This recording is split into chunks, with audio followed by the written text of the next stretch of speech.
Hello, friends and classmates. Today we're going to be focusing on Romanticism. In this particular presentation, I will be covering imagination. I've been attracted to this concept since I took Dr. Garden's class for Brit Lit, and though I could not completely comprehend the idea, I understood it in a degree that I very much related to and was very attracted to.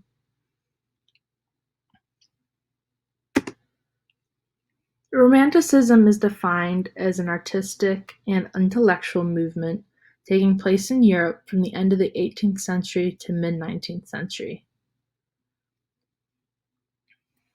It follows the Age of Enlightenment, which was vastly different than the Age of Romanticism. Some common European authors that really captured the Romantic movement were Blake, Wordsworth, Coleridge, Shelley, Byron, and Keats. They're pretty big names in literature even today, and I assure that you guys are at least familiar with one of them. As we've covered in class before, the 5 tenets of Romanticism is there's a focus on common man and growing up. This is the only tenet that doesn't really have a place in imagination. It does in the concept, but not as much as the other 4 tenets have to contributing to the idea of imagination. So emotions and feelings play a big role, as well as number 3, the awe of nature. And 4, celebrating the individual, especially the individual mind. And obviously 5, the emphasis on imagination, which is our focus for this presentation. So the Enlightenment era had just ended right before Romanticism started in the late 1700s. And Romanticism was a different, separate idea. So the Enlightenment era really focused on the Age of Reason. It was also known as the Age of Light, and compared to their preceder, which was an Age of Darkness, like the Middle Ages. And this era was very much more an intellectual movement. It focused on science and reason. And I'm sure you're all familiar with this painting from that era, where basically white European men would come together and discuss logic and philosophy, and they used facts to understand the world. This is also a time where religion was kind of pushed aside because they wanted to focus on science. They wanted to be able to observe what was really happening and comprehend it in words and in terms that they could understand. So this can really be encapsulated by the quote, "The established reason." This era established reason as the foundation for all knowledge. And names that you'll have definitely heard of are Benjamin Franklin, John Locke, Isaac Newton, and Voltaire. And out of that name, all of those names, Benjamin Franklin is a huge character in this era, and he is very big in America as well. And Enlightenment and Romanticism, as I said, are very different. Enlightenment preferred logic instead of Romanticism that preferred emotions and individualism. So Romanticism didn't really care about how nature was made, but how nature made you feel. It didn't care to give facts, but provoke a response from an audience. So as Wordsworth or Blake would write, they would talk about how the things that they saw made them feel.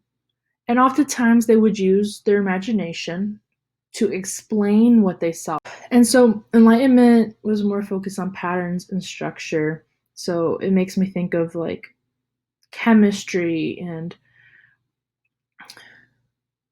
alchemy, where they're like trying to figure out how these elements would make this element, and it's all very structured like math, like this and this equals that. Where Romanticism was like, what do you think would happen? And they would give an example of what they thought happened. They cared about how the mind would explain what they saw. And this, for that explanation to occur, the person who was trying to explain what they were listening to or seeing was imagination. They needed imagination to dominate reason. In America, Romanticism occurred in the mid-1800s. America was just getting on her feet after the Revolution, after the Confederacy. America was finally starting to get settled into who she was, separate from Britain, and her economy was thriving. People were starting to focus on personal experiences and like luxuries, and rather than just hard work all the time. Especially because they had all of this land, exploring and experiences were really starting to be something that people wanted to get into more. And they were looking at growth as people and as a community.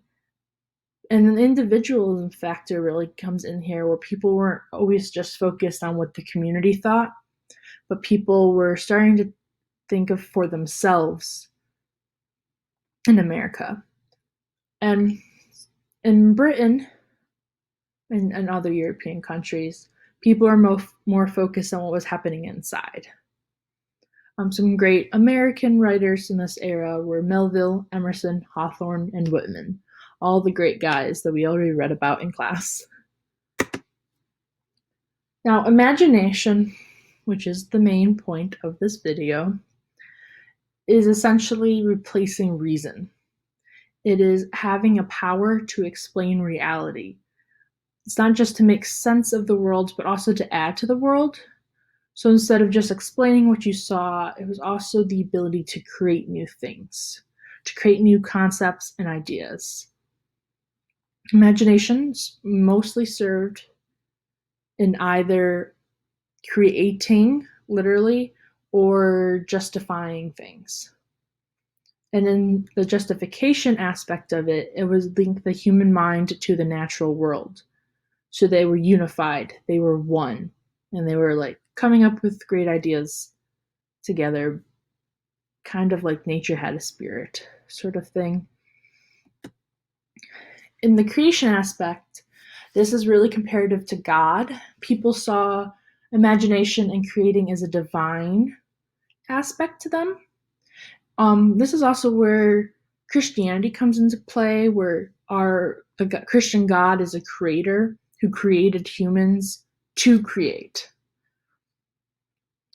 And imagination was needed in order to create art and music and writing. And there's a great quote from a modern journalist who's fortunately passed away, but she said, "All acts performed in the world began in the imagination." And that is a strong focus in imagination. Coleridge's Biographia Literaria is a huge writing that really encapsulates what imagination is about. In it, Coleridge describes that there are two sorts of imagination. So the first primary imagination is the living power and prime agent of all human perception, and as a repetition in the finite mind of the eternal act of creation in the infinite I am, which is exactly what we talked about previously, where the human mind and its individualism is picking what to create and how to perceive the world, and it's shaping their experiences with their own individual meaning and purpose. And they use their imagination to gain that meaning and purpose. Because think about it, you got to use your brains to, sort out the world around you. Secondary imagination, which is also known as fancy, as an echo of the former, coexisting with the conscious will. This is about using inspiration from other materials and others' creations. So other writings, other music, other art, taking that and taking other things that exist in the world, or as Coleridge will say, shapes, and using those individual shapes to create something new. So along with shapes, ideas and symbols are also very important in the imagination concept. So imagination basically produces ideas, and ideas are then portrayed with a symbol/product. This symbol can be an aid to express feelings or to be an aesthetic representation of an idea. A modern example of this is emojis, which isn't very aesthetic in my personal opinion, but it is how our generation communicates ideas and feelings.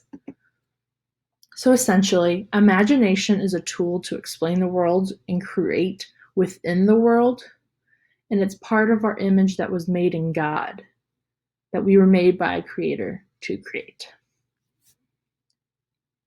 And these are my works that I cited, that I used.